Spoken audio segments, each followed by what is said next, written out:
Bonjour à toutes et à tous et bienvenue dans la chaîne de podcast de la filière Orchid, consacrée aux maladies rénales rares. Cette deuxième série de podcasts est dédiée au protocole de diagnostic et de soins, ou PNDS, sur la lithiase urinaire de l'enfant, une pathologie rénale encore méconnue du grand public, et qui a été publiée en 2021 sur le site de la HAS, la Haute Autorité de Santé. Ce PNDS a été coordonné par le Dr Sandrine Lemoine et le Dr Aurélia Berthollet-Thomas, membre du Centre de référence des maladies rares rénales de La Réunion et du Grand Est, MAREJ, sous l'égide de la filière Orchid. Aujourd'hui, pour comprendre ce que c'est, d'où ça vient et pourquoi il faut s'y intéresser dès le plus jeune âge, j'ai le plaisir d'accueillir le Dr Emery, néphropédiatre.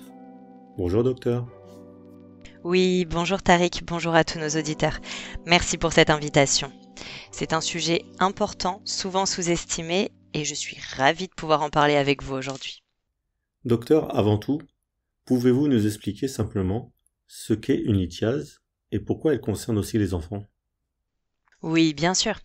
Une lithiase urinaire, en fait, c'est la formation de calculs, ou pierres, dans les voies urinaires, c'est-à-dire dans les reins, les uretères, parfois la vessie. Ces calculs, c'est le résultat de la cristallisation de substances normalement dissoutes dans l'urine, comme le calcium, l'oxalate, la cystine ou encore l'acide urique. Chez l'enfant, bien que ce soit une maladie rare, c'est vrai qu'on observe une augmentation de l'incidence ces dernières années. On estime qu'elle touche à peu près 1 à 2 enfants par million d'habitants et par an en France. Mais cette incidence, elle est en constante hausse, en partie à cause de l'évolution des habitudes alimentaires, de la sédentarité et de l'augmentation du surpoids et de l'obésité. Ce qui est fondamental à retenir, c'est que toute lithiase chez l'enfant, dès le premier épisode et quel que soit son âge, doit mener à une enquête étiologique, puisque les formes pédiatriques peuvent être liées à des maladies métaboliques ou héréditaires. C'est très différent de ce qu'on observe chez l'adulte, où les facteurs alimentaires dominent. Chez l'enfant, dans plus de la moitié des cas, il y a une cause identifiée, et il faut donc la rechercher activement. Est-ce qu'on sait ce qui favorise la formation de ces calculs chez les enfants ? Oui, il y a plusieurs facteurs de risque qu'on peut classer en 3 grandes catégories, les causes environnementales, les causes métaboliques, héréditaires ou non, et les facteurs anatomiques.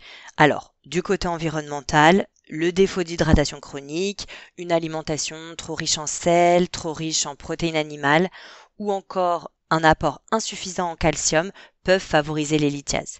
Mais ce qui est souvent central chez l'enfant, c'est dépister les anomalies métaboliques. Par exemple, une hypercalciurie, c'est-à-dire trop de calcium dans les urines, une hyperoxalurie, c'est-à-dire trop d'oxalate dans les urines, et certaines maladies génétiques rares comme la cystinurie, l'hyperoxalurie primitive et même certaines tubulopathies. C'est pourquoi un bilan métabolique complet est indispensable dès la découverte d'un calcul rénal. Et effectivement, certaines malformations des voies urinaires peuvent également favoriser la stase de l'urine et donc l'apparition de calculs. Docteur, est-ce que cette maladie se voit tout de suite ? Et quels sont les signes à surveiller ? Alors, c'est justement ce qui rend cette pathologie difficile. Chez les jeunes enfants, en fait, elle est souvent silencieuse. Chez les nourrissons, c'est l'infection urinaire, le mode de révélation le plus fréquent. Chez les enfants un peu plus grands, on peut observer une hématurie, c'est-à-dire du sang dans les urines, mais qui n'est pas toujours visible à l'œil nu. Et chez les adolescents, les symptômes ils sont alors plus proches de ceux de l'adulte, avec des douleurs lombaires aiguës, parfois très intenses, qu'on appelle des coliques néphrétiques. Et régulièrement, en fait, il s'agit d'une découverte fortuite de calcul sur une imagerie faite pour une autre raison. Mais ce qu'il faut retenir, c'est que toute infection urinaire récidivante ou tout épisode d'hématurie, surtout s'il est isolé, doit faire évoquer une lithiase, en particulier si l'enfant a des antécédents familiaux. Pour conclure cet épisode, que diriez-vous aux familles et aux médecins traitants qui nous écoutent ? Eh bien, je leur dirais de ne pas banaliser une lithiase urinaire chez l'enfant et d'être attentif à certains signaux même discrets. Une lithiase urinaire, ça se traite, mais ça se prévient aussi. Et plus on intervient tôt, moins les complications sont sévères. Donc le diagnostic précoce, c'est la clé.